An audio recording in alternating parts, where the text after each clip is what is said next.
কাক নিজের ভাইয়ের গোশত খায় না? খায়। এখন মুসলমানের গোশত খায়। এক মুসলমান বিপদে পড়লে অন্যটা মিষ্টি বিতরণ করা শুরু করে। কিভাবে তার মানহানি করবে, কিভাবে তাকে অপমান করবে, কিভাবে তার বিরুদ্ধে ষড়যন্ত্র করবে, কিভাবে তাকে ফাঁসাই দিবে, এই চিন্তাই অলওয়েজ মাথায় ঘোরাফেরা করতেছে।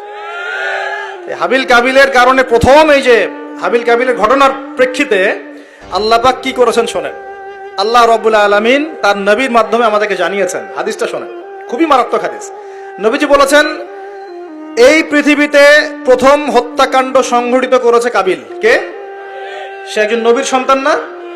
নবীর ছেলে হয়েও নবীজি বলছেন সাল্লাল্লাহু আলাইহি ওয়াসাল্লাম, এই পৃথিবীতে যত মানুষ খুন হবে, খুন হয় না মানুষ, যত মানুষ খুন হবে, এই সমস্ত খুনের পাপের একটা অংশ কাবিলের আমল নামায় যোগ করা হবে।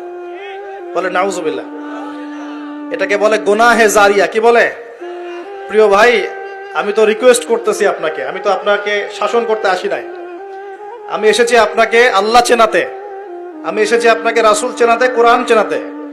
আপনি মদের দোকান দিয়েছেন, যত মানুষ মদ খাচ্ছে সমস্ত গুনাহ আপনার আমল নামে যাচ্ছে। একটা হারাম সিনেমা হল করেছেন, যত মানুষ এখানে সিনেমা দেখছে সমস্ত পাপ আপনার হচ্ছে। একটা তামাকের কারখানা দিয়েছেন, সবাই হারাম খাচ্ছে, আপনার গুনাহ হচ্ছে। সুদ ছড়িয়ে দিয়েছেন, নিজে খাচ্ছেন, এখন সবাইকে খাওয়াচ্ছেন, গুনাহ হচ্ছে আপনার। সবার গুনাহ আপনার ঘাড়ে এসে যুক্ত হচ্ছে।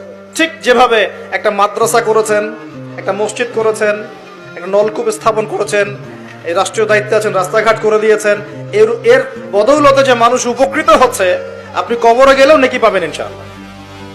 কি পাবেন? নেকি পাবেন। একটা ব্রিজ নির্মাণ করে দিয়েছেন, যত মানুষ এটাতে পারাপার হবে, উপকৃত হবে, আপনি নেকি পাবেন ইনশাআল্লাহ।